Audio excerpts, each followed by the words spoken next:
You can now produce CI output that tools can consume and run isolated reviews that never duplicate comments.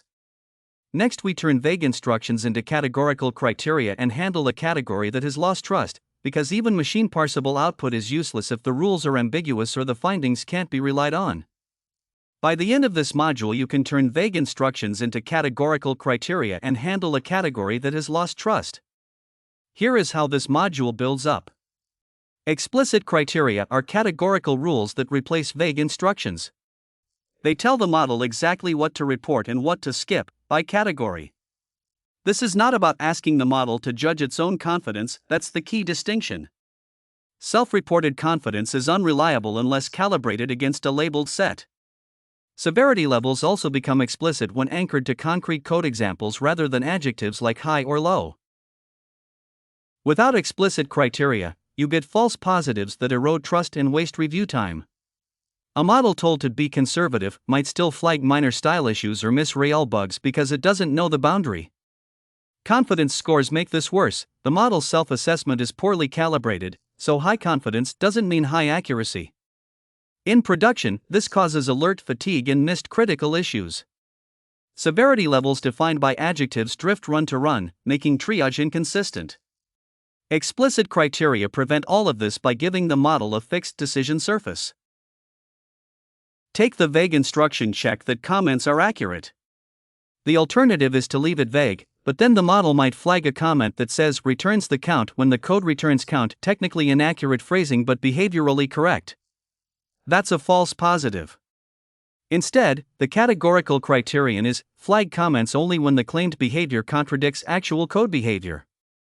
Now a comment that says returns int when the code returns a string is flagged, but a typo is not. The other three rewrites follow the same pattern, replace fuzzy language with a decision rule. The document lists them all.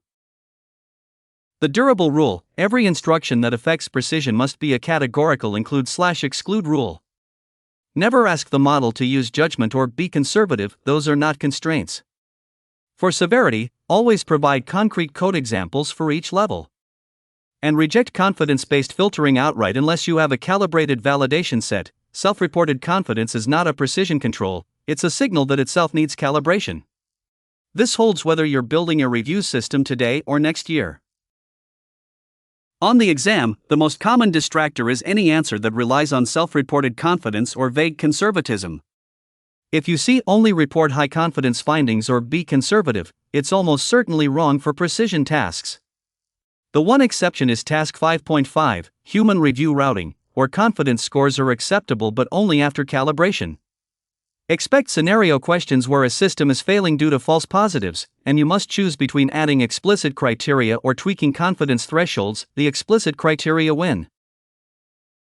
Precision triage is the practice of temporarily disabling a high false positive category to stop it from undermining trust in the entire system. It is not abandoning the category, it's a deliberate pause to rebuild it with explicit criteria and few-shot examples. The distinction people get wrong is thinking this is about the broken category alone. It's actually about the accurate categories that developers have started ignoring. Without precision triage, a single noisy category causes trust collapse. Developers don't just ignore the bad performance findings, they stop reading security findings, too. In production, this means real vulnerabilities get merged because the bot cried wolf too many times. The cost isn't just the false positives, it's the true positives that never get seen. Developer trust is the product, and once it's gone, no amount of accuracy in other categories can bring it back until you remove the source of the noise. Let's work through the performance category that's wrong 70% of the time. This week, you turn it off. The alternative, leaving it on and telling developers to ignore the false positives, loses because it assumes developers will maintain trust in a system that keeps lying to them. They won't. Next month, you rebuild the category with explicit criteria, define what a real performance issue looks like, and provide few-shot examples that contrast acceptable patterns with genuine problems. Then re-enable it. The document lists other cases, but the pattern is the same: disable, rebuild with criteria, re-enable. The shortcut of telling the model to be stricter loses because it's the same vague instruction as be conservative. It doesn't give the model anything actionable to change its behavior. The durable rule is this: when a category loses trust, disable it immediately.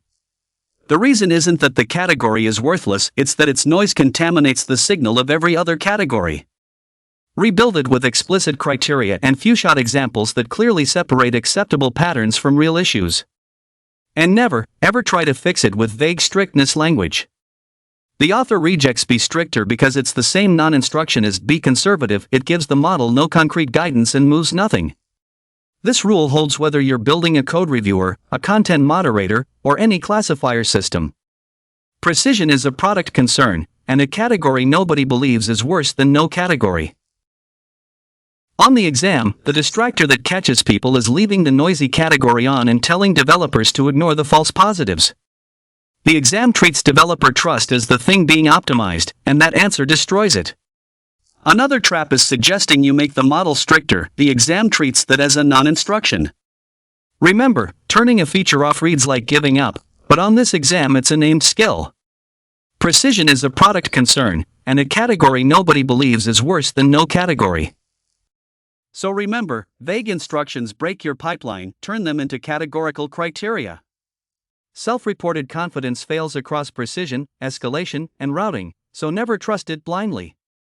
And when a category loses trust, disabling it is a valid precision move, not giving up.